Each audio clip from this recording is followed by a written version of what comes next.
And it's even more responsive to content in motion. Ultra Retina XDR. I swear to God, they're just throwing around words. Ultra Retina XDR. Dear Apple, if one of your biggest superfans can't keep up with the names of your displays, then they are clearly confusing.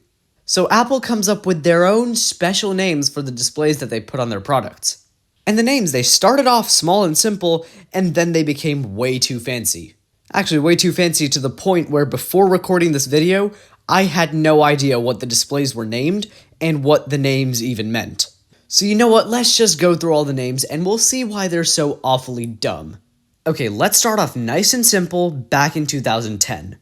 So back in 2010, smartphone manufacturers were absolutely clamoring to put the best, most high-quality displays on their phone. They were bumping the resolution up and up and up and up. And so Apple saw this and they were like, well, why? Why do we even need to put such high-quality displays on our phones? Like, think about our eyes, which have a retina in order to see. The limit of the human retina is approximately 300 pixels per inch. This means that if you have 300 pixels within an inch on your phone from a normal viewing distance, you won't be able to discern each individual pixel. It's that sharp. And so Apple said it doesn't matter if our displays are HD, 2K, 4K, as long as they're 300 pixels per inch, we're good. We don't need to worry about upping the resolution. And so with that knowledge, Steve Jobs walked up on stage in 2010 to introduce the iPhone 4, and it had a Retina display.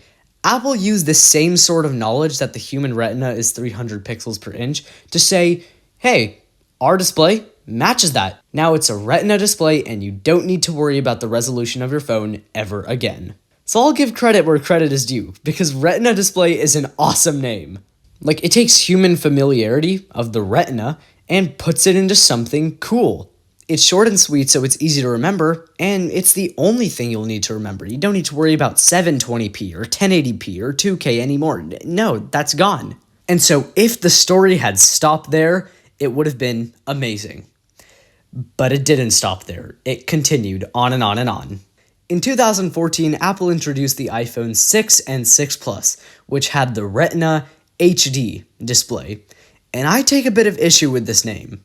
See, the whole point of saying Retina display was to completely omit resolutions, because Retina was all that the average person needed to know, good enough.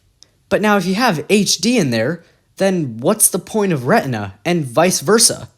And on a phone, just as no one needed to know what the resolution of the iPhone 4 was, no one needs to know what the resolution of the iPhone 6 is. So just say Retina, just continue with it. Similarly, I take issue with the names that Apple's used for their iMacs and their Pro Display XDR. We've got Retina 4K, Retina 4.5K, Retina 5K, Retina 6K. And I know the whole resolution thing is a different ballgame for monitors, so either they just keep Retina, or they just have 4K, 4.5K, 5K, 6K. Don't have both. Okay, so at least the names aren't completely confusing yet. Well, 2017, Apple announces the iPhone X, and it has a Super Retina HD display. Super? What's Super supposed to mean? Well, Super means that the display is OLED, but then why not just completely rename it to Retina OLED display? That would have been much better and more cohesive. Okay, so we're getting on the confusing side, but I think that 2018 is where the world starts to lose its mind. Apple announced the iPhone XR for $749, and it had the Liquid Retina display. Now, this display, despite being marketed as something amazing, wasn't anything amazing. I mean, the internet was quick to voice their opinions on how the display was under 1080p in 2018 for a $750 product. Now, this didn't really bother me because it's still a Retina display. It's 326 pixels per inch. What is angering me is the liquid part of it. What is liquid supposed to mean? It is not immediately obvious. So the first part of it is that liquid is taken from liquid crystal display, which stands for LCD, the best display technology in the whole world. And the second part of it is that it's an LCD display with rounded corners and thin bezels. But I mean, come on, just look at these bezels. Those are absolutely insanely thick. But even though I've just explained all of this to you, the name still isn't immediately obvious to the vast majority of people. Like, no one's gonna go out and buy an iPhone XR and see Liquid Retina display and think, oh yeah, I know all of this. I know exactly what this is supposed to mean. No. Okay, moving on. The iPhone 11 Pro, I can't even make this stuff up. Super Retina XDR display. XDR. What is XDR? Because that's not an industry term. That's gobbledygook made up by Apple.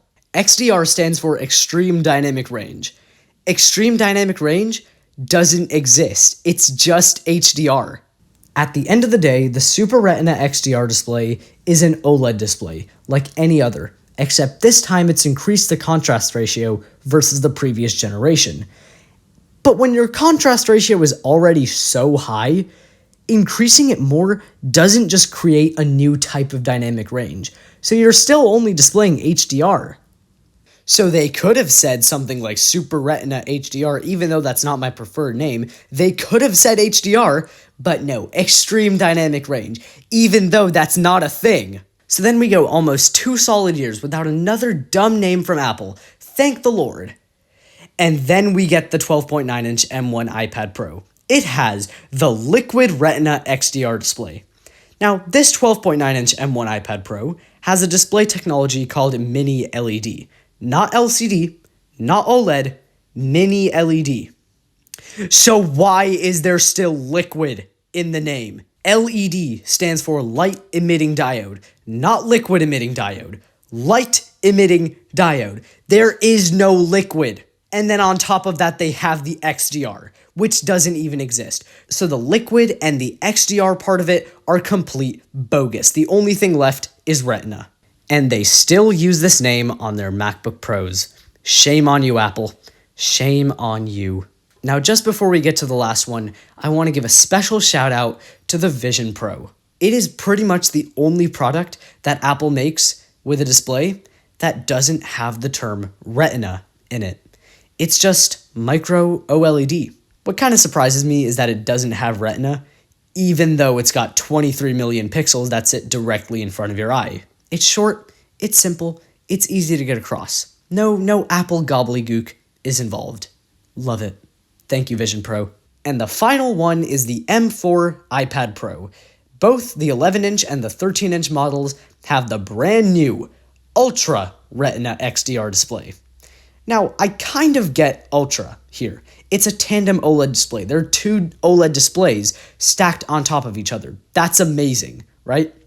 But you still have XDR in there. So, I mean, I guess just remove that. Like, I wouldn't completely change the name. Like, Retina Tandem OLED wouldn't work here. No.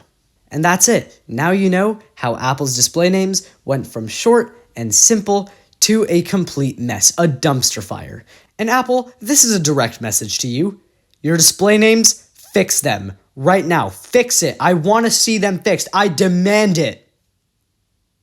Anyway, thank you so much for watching. Please like and subscribe, and also comment down below what you thought of this video, and I will see you in the next one. Bye-bye!